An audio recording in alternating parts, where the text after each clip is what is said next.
हे अम्बे रानी, जो हमारी वीडियो देख रहे हैं उनके घर में सदैव अपना स्थान बनाए रखना, उनकी झोली खुशियों से भर देना। जय माता दी। दोस्तों, 2025 में इस बार मां दुर्गा दिव्य और दुर्लभ संयोग में पृथ्वी पर आएंगी। अद्भुत संयोग में आई इस नवरात्रि में माता रानी का पूजन करने से जीवन सुखमय हो जाता है। भक्ति का भरपूर लाभ भक्तजनों को मिलता है, दिल में सुकून मिलता है। माता वैष्णो भरपूर आशीर्वाद देती है। दोस्तों, इस बार नवरात्रि पूरे 8 दिनों तक चलेगी, यानी 8 दिनों तक नवरात्रि का पर्व मनाया जाएगा। माता वैष्णो की पूजा मां शेरावाली की विशेष रूप से पूजा आराधना की जाएगी। शारदीय नवरात्रि का महापर्व इस बार 2025 में 30 मार्च दिन रविवार से शुरू होकर 6 अप्रैल रविवार को समाप्त होंगे। 6 अप्रैल को रामनवमी महानवमी का पर्व मनाया जाएगा। 5 अप्रैल को दुर्गा अष्टमी का पर्व मनाया जाएगा। दोस्तों, चलिए अब जानते हैं नवरात्रि में कौन कौन सी सब्जी नहीं खाना चाहिए और कौन कौन सी सब्जी खाना चाहिए और कौन सा फल खाने से व्रत टूट जाता है। आइए जानते हैं नवरात्रि में क्या खाएं और क्या नहीं खाएं और क्या पीना चाहिए और कौन सा फल खाना विशेष और शुभकारी माना गया है।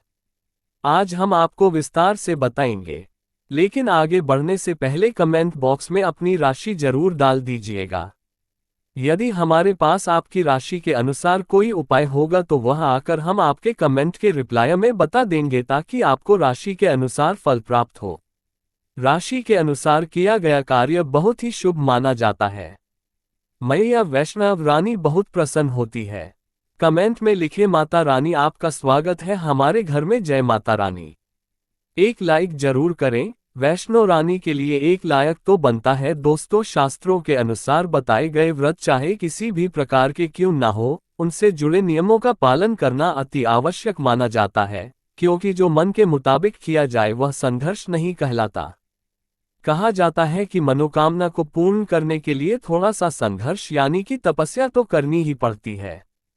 इसीलिए ऐसी मान्यता है कि व्रत को पूर्ण विधि विधान से किया जाना चाहिए, तब आपको व्रत का पूर्ण लाभ फल प्राप्त होता है। अति उत्तम और शीघ्र दीर्घायु वरदान प्राप्त होता है। आपकी सभी मनोकामनाएं शीघ्र मैया रानी पूर्ण करती हैं। ऐसे व्यक्ति को मरने के बाद माता रानी के चरणों में स्थान मिलता है। वह सदैव मां की सेवा करता है। ऐसा भक्त स्वर्ग लोक में जाता है। इसीलिए हर शास्त्र यही कहता है कि सच्चे दिल से अगर आपके मन में ईश्वर के प्रति श्रद्धा हो तो बिन पूजा पाठ के ही सारा फल मिल जाता है, और अगर मन में ईश्वर के प्रति शंका हो तो उस मनुष्य को कई जन्मों तक सुख नहीं मिलता, वह नरक में ही भटकता रहता है। भागवत गीता में भगवान श्री कृष्ण ने स्वयं कहा था, जो मनुष्य सच्चे हृदय से ईश्वर को पुकारता है तो उसका नाता उस शक्ति से जुड़ जाता है जिसे आपने सच्चे हृदय से पुकारा था। इसीलिए भगवान भी कहते हैं कि सच्चे हृदय से ही ईश्वर को पुकारो तो वह आपकी हर मनोकामनाओं को पूर्ण करते हैं।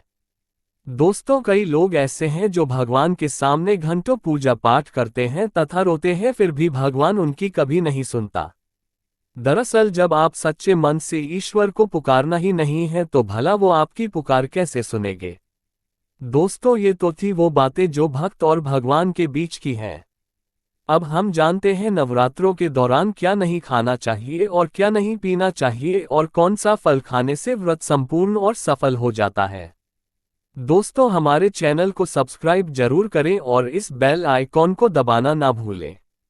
तो आइए शुरू करते हैं। दोस्तों, चाहे मर जाना भूलकर भी नवरात्रि के दिनों में पानी पूरी कभी मत खाना, क्योंकि इस दिन कभी कभी बीच में शुक्रवार पड़ जाता है और शुक्रवार को मां संतोषी का बार कहा जाता है।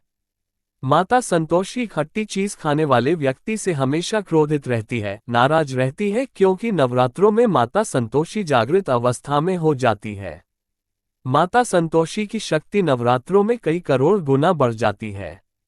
नवरात्रों में जब शुक्रवार पड़ जाए तो इमली नहीं खाना चाहिए। माता संतोषी रुष्ट हो सकती है, आपको दंड दे सकती है। नींबू नहीं खाना चाहिए। वैसे तो नवरात्रि के व्रत में नींबू खा लेना चाहिए, पर अगर शुक्रवार हो तो माता संतोषी के क्रोध से बचने के लिए नींबू नहीं खाना है। इस दिन नींबू का त्याग करना चाहिए। दोस्तों, पानी पूरी क्यों नहीं खाना चाहिए? क्योंकि उसमें लहसुन प्याज होता है और खट्टा भी होता है जो व्रत को भंग कर सकता है।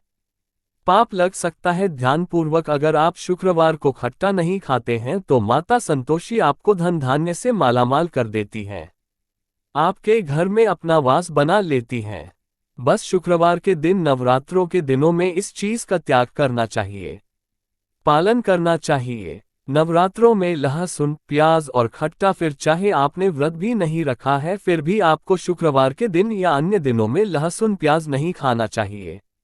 लेकिन हाँ, पानी पूरी आप खा सकते हैं, वो भी जब नवरात्रि समाप्त हो जाए। दोस्तों, नवरात्रि के दिन सेब जरूर खाना चाहिए। शास्त्रों में बताया जाता है कि भगवान के भोग में सेब आदि जरूर अर्पित किया जाता है। अगर आपका व्रत है तो आपको सेब जरूर खाना चाहिए। केला, पपीता, तरबूज और मीठे अंगूर जरूर खाना चाहिए। इन फलों से व्रतधारी को शक्ति मिलती है और व्रत संपूर्ण हो जाता है।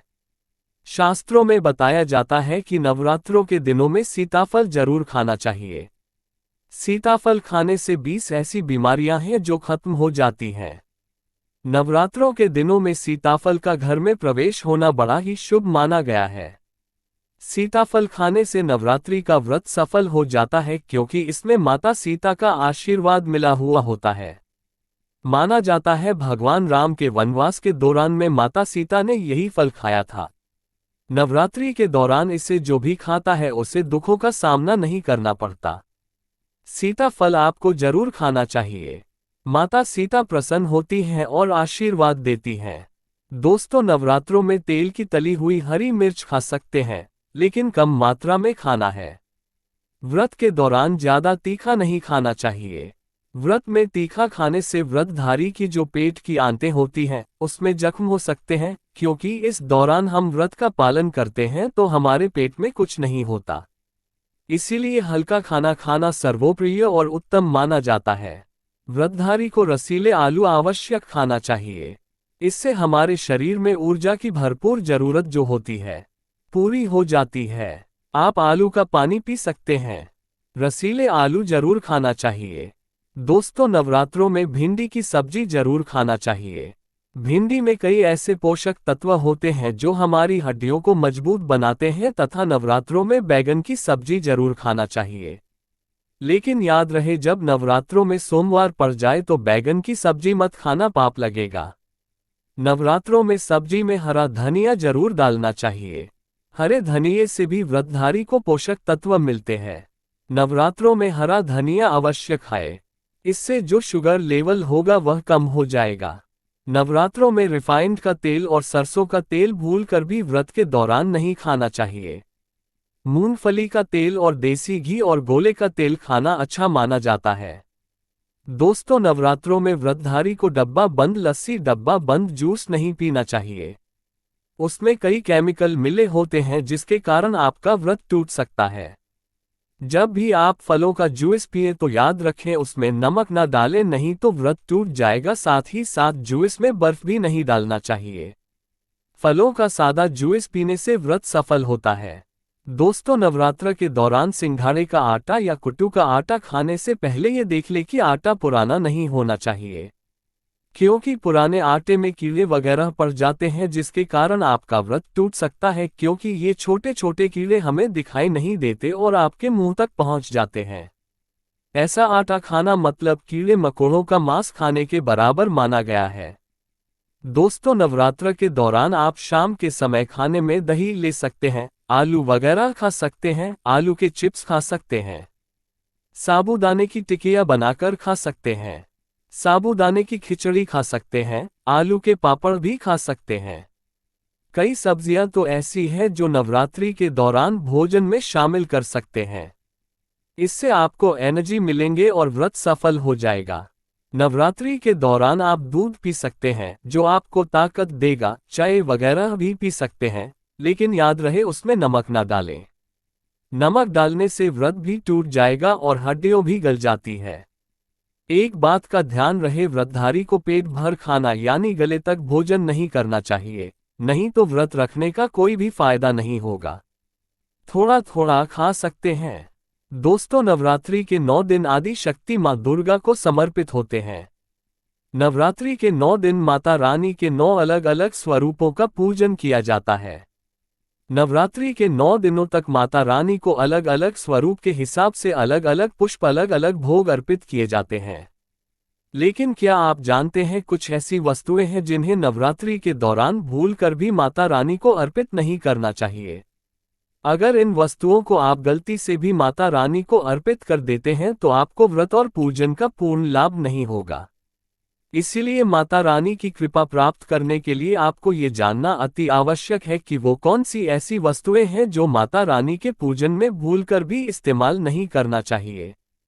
तो आइए माँ का जयकारा लगाते हुए वीडियो को शुरू करते हैं। दोस्तों, नंबर 1, नवरात्रि के दौरान शादीशुदा महिलाओं को सफेद कपड़े पहनकर पूजा पाठ नहीं करना चाहिए। साथ ही साथ काले कपड़े भी नहीं पहनना चाहिए। इससे पूजा, व्रत आदि खंडित हो जाती है। माता की चौकी जब आप लगाएं तो उसके नीचे कागज नहीं लगाना चाहिए। माता की चौकी हमेशा लाल कपड़ा बिछा कर ही बनाना चाहिए। हमेशा याद रहे, नवरात्रों के इन 9 दिनों तक व्रतधारी को अपना आसन मां की चौकी के आगे ही लगाना चाहिए और वहीं पर आपको सोना चाहिए। मंदिर को नवरात्रों के दौरान अकेला नहीं छोड़ा जाता, बहुत ही अशुभ माना जाता है। जरा आप ही सोचिए, माता रानी 9 दिनों के लिए धरती पर आकर आपके घर में रहने के लिए आए हैं और ऐसे में आप उन्हें अकेला अगर छोड़ते हैं तो माता भी आपको छोड़कर चली जाएंगी। वह कहेंगी इसको मेरी जरूरत नहीं है, वह अकेली पड़ जाती है, इसीलिए माता के पास में ही सोना चाहिए। दोस्तों, नंबर 2, नारियल। हिंदू धर्म में नारियल को समृद्धि, धन, श्रद्धा और सम्मान का सूचक माना जाता है। नारियल को श्रीफल भी कहा जाता है। नारियल को सुख समृद्धि में वृद्धि करने वाला माना जाता है। नारियल का हर मांगलिक कार्य में विशेष महत्व होता है।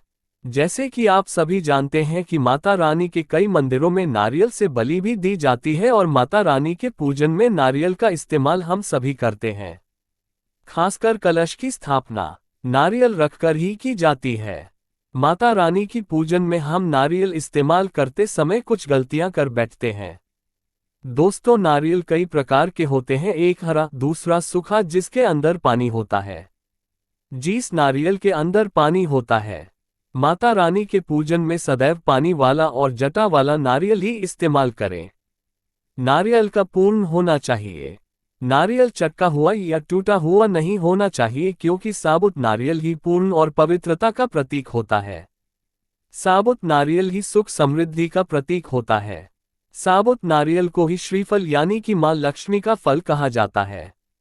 नवरात्रि में माता रानी के कलश की स्थापना करते समय जटा वाला यानी पानी वाला नारियल ही कलश पर स्थापित करना चाहिए। साथ ही यह ध्यान रखना चाहिए, नारियल को सदैव कलश के ऊपर लेटा कर रखना चाहिए। घट स्थापना करते समय कभी भी नारियल को खड़ा करके नहीं रखा जाता। नारियल को सदैव लिटाकर कलश के ऊपर रखा जाता है। साथ ही नारियल को स्थापित करने से पहले आप नारियल को लाल कपड़े में लपेटकर उस पर और फिर लाल चुनरी उड़ाकर आप नारियल को कलश के ऊपर स्थापित करें। शास्त्रों के अनुसार कलश के ऊपर जब सही तरीके से नारियल रखा जाता है और सही प्रकार का नारियल रखा जाता है तभी ही व्रत और पूजन का पूर्ण फल प्राप्त होता है। ये भी ध्यान रहे कि महिलाएं माता रानी को नारियल अर्पित तो कर सकती हैं, लेकिन कभी भी माता रानी के सामने नारियल को भूल कर भी ना तोड़े, क्योंकि नारियल बीज रूप होता है और स्त्रियां बीज रूप से ही शिशु को जन्म देती है, इसीलिए कभी भी महिलाओं को नारियल नहीं तोड़ना चाहिए।